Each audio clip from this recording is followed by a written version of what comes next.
নমস্কার, the story teller চ্যানেলে আজকের গল্প আম্রতত্ত্ব।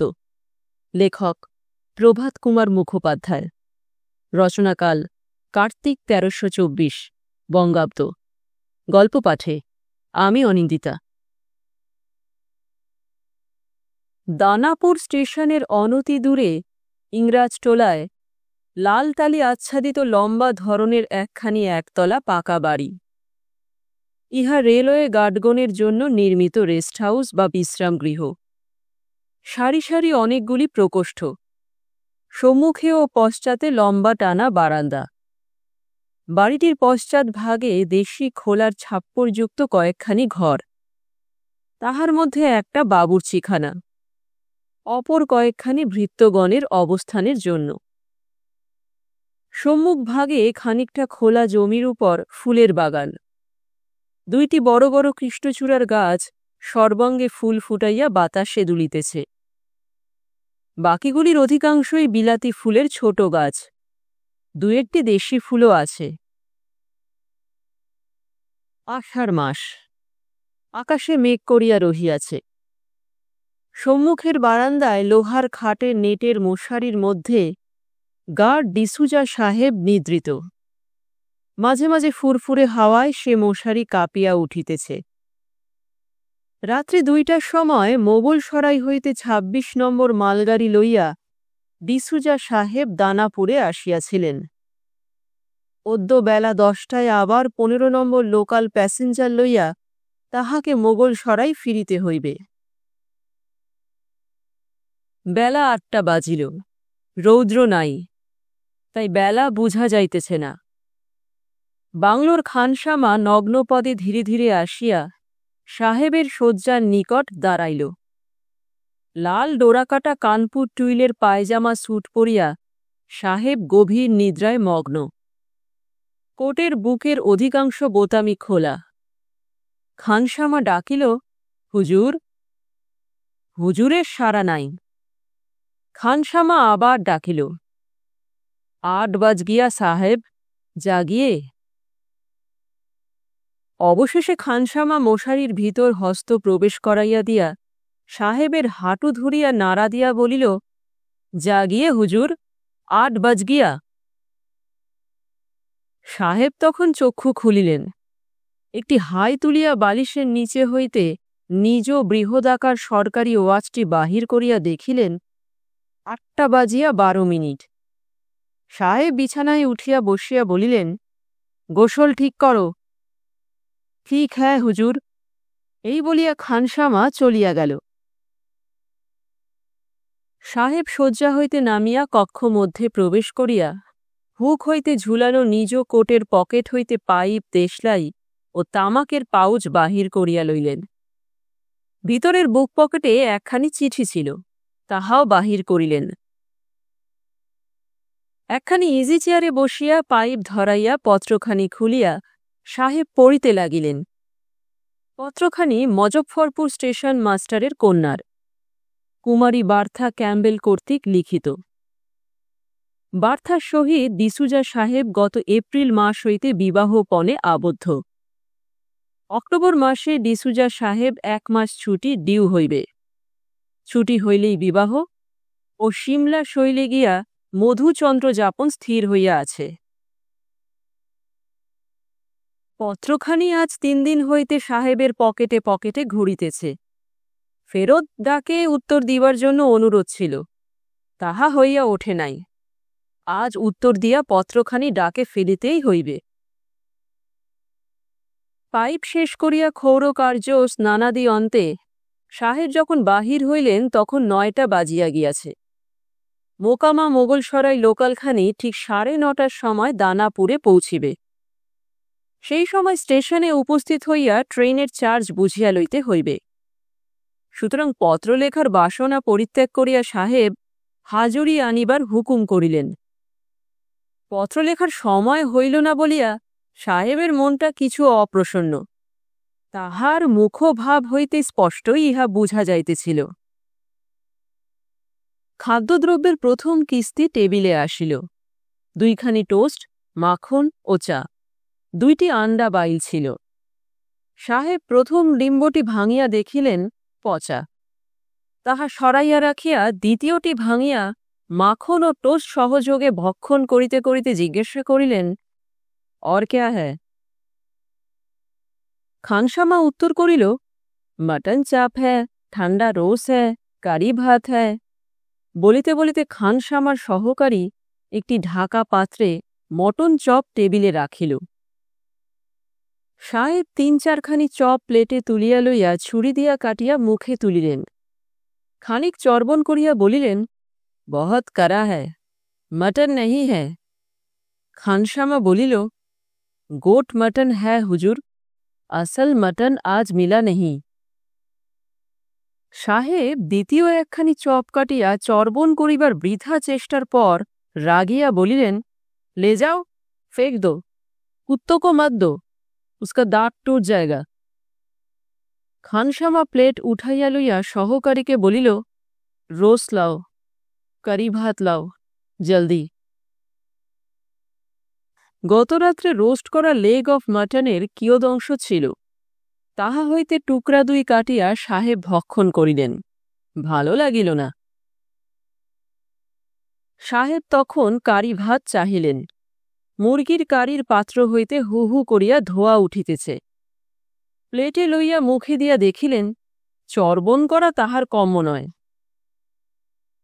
সাহেব তখন গর্জন করিয়া উঠিলেন, ক্যা হুয়া, ये क्या है? यू डैम उल्लू का बच्चा, हम तुम्हारा ऊपर रिपोर्ट कर देंगे। See if you don't. এই বলিয়া কাটা চামচ ফেলিয়া সাহেব উঠিয়া পড়িলেন। ঘড়ি দেখিলেন, 9টা বাজিয়া 27 মিনিট। হ্যাট লইয়া বাহির হইয়া দ্রুত পদে স্টেশন অভিমুখে অগ্রসর হইলেন। যথা সময় ট্রেন দানাপুর ছাড়িল। খান 5-6 আরোহী গাড়ি, বাকি সমস্তই মাল বোঝাই ওয়াগান। প্রত্যেক স্টেশনে দাঁড়াইয়া দাঁড়াইয়া সন্ধে নাগাদ গাড়ি মোগলসরাই পৌঁছিবে। গোটা 2-3 স্টেশন পার হইলে ডিসুজা ক্ষুধার তাড়নায় ব্যতিব্যস্ত হইয়া উঠিল। ট্রেনের চার্জ লইবার সময় সে দেখিয়াছিল ব্রেক ভ্যানে মেঝে হইতে গাড়ির ছাদ পর্যন্ত আমের ঝুড়ি বোঝাই করা আছে। এই সময় দ্বারভাঙা অঞ্চল হইতে বিস্তর আম চারিদিকে চালান হইয়া থাকে। সাহেব ভাবিল, গোটা কতক আম বাহির করিয়া ততক্ষণ খাওয়া যাক। এই ভাবিয়া সাহেব ব্রেক ভ্যানের দ্বার খুলিল। পক্ক ফলের লোভনীয় সুমিষ্ট গন্ধ ক্ষুধার্থের নাসারন্ধ্রে প্রবেশ করিল। সামনেই একটা বৃহৎ ঝুড়ি, মুখটার উপর আচ্ছাদন খণ্ড দড়ি দিয়া সেলাই করা। সেলাইয়ের ফাঁক দিয়া কালো কালো আম পাতা উকি দিতেছে। ডিসুজা পকেট হইতে ছুরি বাহির করিয়া সেলাই কাটিয়া ভিতরে হাত ভরিয়া দিল। প্রথমটা কেবল পাতা। আরও নিম্নে হাত ঢুকাইয়া ডিসুজা একটি আম বাহির করিল। দেখিল বৃহদাকার উৎকৃষ্ট ল্যাংড়া। আরও একটা আম বাহির করিয়া ব্রেক ভ্যানের দ্বার বন্ধ করিয়া স্বস্থানে আসিয়া বাক্স হইতে একখানি প্লেট বাহির করিল। সাহেব আম 2টিকে সরাইয়ের জলে উত্তম রূপে ধৌত করিল। তাহার পর আম 2টি কাটিয়া পরম পরিতৃপ্তির সহিত ভোজন আরম্ভ করিল। ভোজন অর্ধ শেষ হইতেই গাড়ি আসিয়া কৈলোয়ার স্টেশনে দাঁড়াইল। স্টেশন মাস্টার রামতারণ মিত্র ধুতির ওপর ছেঁড়া চাপকান পরিয়া গাড়ি পাস করিতে আসিয়াছেন। ব্রেক ভ্যানে আসিয়া বলিলেন, গুড মর্নিং মিস্টার ডিসুজা, কিছু পার্সেল টার্সেল নামিবে নাকি? সাহেব আম খাইতে খাইতে বলিল, কুচ্ছু না। বাহ, বেশ আম তো, খাসা গন্ধ বেরিয়েছে। পার্সেলের আম বুঝি? সাহেব শিরশ্চালনা করিয়া বলিল, খাইবে? দাও না সাহেব। বলিতে বলিতে রামতারণবাবু ব্রেক ভ্যানে উঠিলেন। সাহেব বলিল, দরজা খোলো, ওই সামনের বাস্কেট হইতে 2টা লও। রামতারণবাবু ঝুড়ির আবরণ চারা দিয়া তুলিয়া ধরিয়া এ পকেটে 2টা, ও পকেটে 2টা এবং হাতে 2টা আম লইয়া বাহির হইলেন। সাহেব বলিল, পান আছে? আছে বই কি, বলিয়া বাবু পকেট হইতে ডিবা বাহির করিয়া 2টি পান সাহেবের ভ্যানবুক নামক বহিখানির উপর রাখিয়া দিলেন। নামিয়া ঘণ্টা দিতে বলিলেন, গাড়ি ছাড়িল। সাহেব হাত ধুইয়া ড্রাইভারকে সবুজ ঝান্ডি দেখাইয়া পান 2টি খাইতে যাইতেছিল। এমন সময় তাহার মনে হইল ক্ষুধা এখনো ভাঙে নাই, আরও গোটা 2 আম খাইলে মন্দ হইত না। যেমন ভাবনা কার্যও সেইরূপ। আহারান্তে মুখ হাত ধুইয়া পান খাইতে খাইতে গাড়ি আরা স্টেশনে আসিয়া দাঁড়াইল। আরা অপেক্ষাকৃত বড় স্টেশন। স্টেশন মাস্টার গাড়ি পাস করিতে আসেন নাই, আসিয়াছেন জেনারেল অ্যাসিস্ট্যান্ট। বাবুটির বয়স হইয়াছে, চোখে রূপার ফ্রেমযুক্ত চশমা। ব্রেক ভ্যানে উঠিয়া বলিলেন, hello mister D'Souza, mango smelling beautiful. সাহেব হাসিয়া বলিল, ফাইন ল্যাংরাস, খাইবে? দাও না সাহেব গোটা কতক। ডিসুজা সেই ঝুড়ি হইতে গোটাচারি আম বাহির করিয়া বাবুটিকে দিল। ব্রেক ভ্যান বন্ধ করিয়া স্টেশনের আপিসে গেল। এখানে কয়েকখানা মালগাড়ি কাটিতেছে, দেরি হইবে। স্টেশন মাস্টার তখন বাড়িতে আহার আনতে নিদ্রাগত। তাহার পুত্র চারু ও কন্যা কমলা সেখানে খেলা করিতেছিল। জেনারেল বাবুর হাতে আম দেখিয়া এবং তাহার ডিসুজা সাহেব দিয়াছে শুনিয়া চারু ও কমলা বাহানা ধরিয়া বসিল, সাহেব, আমরাও আম খাব। এই বলিয়া তাহারা সাহেবের হাঁটু ধরিয়া লাফাইতে লাগিল। সাহেব বলিল, আচ্ছা, তুমিরা হামার জন্য পান লইয়া আসে, হামি আম দিবে। চারু ও কমলা ডিসুজা সাহেবের জন্য পান আনিতে ছুটিল। তাহারা ইহাকে পানখেকো সাহেব বলিত, পূর্বেও কতবার সাহেবকে পান আনিয়া দিয়াছে। পান লইয়া সাহেব ইহাদিওকে ব্রেক ভ্যানে লইয়া গিয়া সহস্তে ঝুড়ি হইতে বাহির করিয়া আম দিল। ইহারাও আরো দাও করিয়া কোচর ও অঞ্চল ভরিয়া আম লইয়া আনন্দে নৃত্য করিতে করিতে গৃহে ফিরিয়া গেল। এই রূপে প্রতি স্টেশনে দাতব্য করিতে করিতে এবং মাঝে মাঝে খাইতে খাইতে বেলা 5টা নাগাদ ঝুড়িটি প্রায় খালি হইয়া গেল। সকল ডিহার স্টেশন মাস্টারকে ঝুড়ির ইতিহাস বলিতে বলিতে 2টি আম দিবার সময় ডিসুজা দেখিল বড়জোর আরও গুটি 15-16 আম নিম্নে পড়িয়া আছে।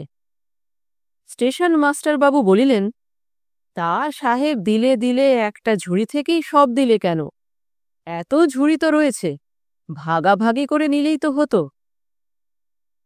সাহেব বলিল, এ আমগুলি খুব চমৎকার যে, অন্য ঝুড়ির আম কেমন হইত তাহার ঠিক কি? বাবু হাসিয়া বলিলেন, তা বটে, আর 5 জনের অভিশাপ কুড়োনোচ্ছে 1 জনের অভিশাপই ভালো। সাহেব বলিল, ঝুড়িটা একেবারেই খালি হইয়া গেল। এই খালাসি, লাইন সে থোড়া পাথর উঠাও তো। খালাসি পাথর উঠাইয়া ব্রেক ভ্যানের উপর রাখিতে লাগিল। অনেকগুলি জমিলে সাহেবের আদেশ অনুযায়ী খালাসি উঠিয়া আমের ঝুড়ি হইতে আমগুলি বাহির করিয়া পাথর ভরিয়া তাহার উপর আম পাতা চাপাইয়া দিল। গাড়ি ছাড়িলে সাহেব সহস্তে ঝুড়ির মুখ আবার সেলাই করিয়া দিল। গুণ, ছুঁচ, দড়ি প্রভৃতি গার্ড সাহেবদের বাক্সেই মজুদ থাকে। সন্ধ্যার পূর্বেই ট্রেন মোগলসরাই পৌঁছিল।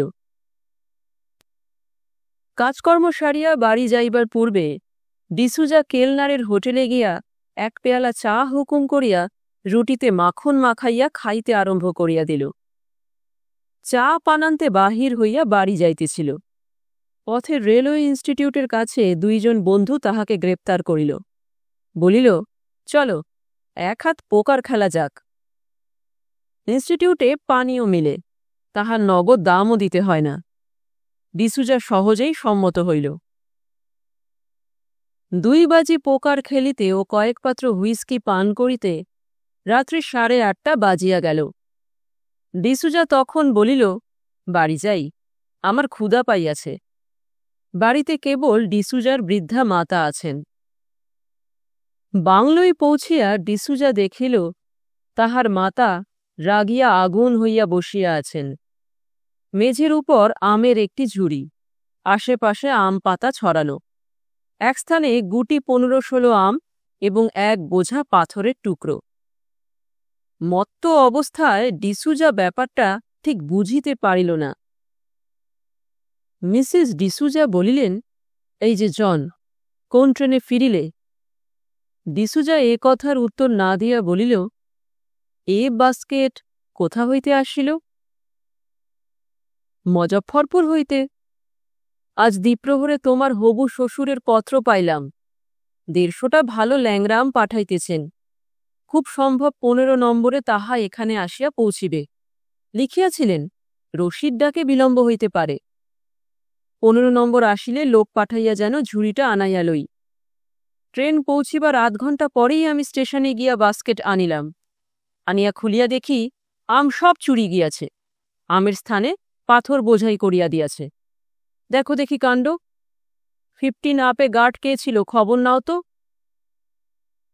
ডিসুজা বলিল, 15 আপ? আমি তো লইয়া আসিয়াছি। তুমি তুমি তবে এতক্ষণ ছিলে কোথা? তুমি তবে আমকে লইল? বোধহয় দীঘায় অথবা বাকিপুরে। ডিসুজা বলিল, না না, ও ও আম আমি খাইয়াছি। বৃদ্ধা ইতিপূর্বেই বুঝিতে পারিয়াছিলেন পুত্র প্রকৃতিস্থ নাই। বলিলেন, তুমি খাইয়াছ? এই এক ঝুড়ি আম? অসম্ভব। ডিসুজা নিকটস্থ চেয়ারে বসিয়া বলিল, বড়ই ক্ষুধা পাইয়াছিল, তাই খাইয়া ফেলিয়াছি। মাতা বলিলেন, ননসেন্স, এ কথা এখন তোমাকে বলিয়া কোনো ফল নাই। কল্য প্রাতে এ সম্বন্ধে রীতিমতো তদন্ত করিয়া ব্যাপারটা উপরওয়ালাদের জানাইতে হইবে। সহজে আমি ছাড়িতেছি না। এতগুলো আম! রেলের কর্মচারীরা কি চোর, কি পাষণ্ড! ছি ছি ছি!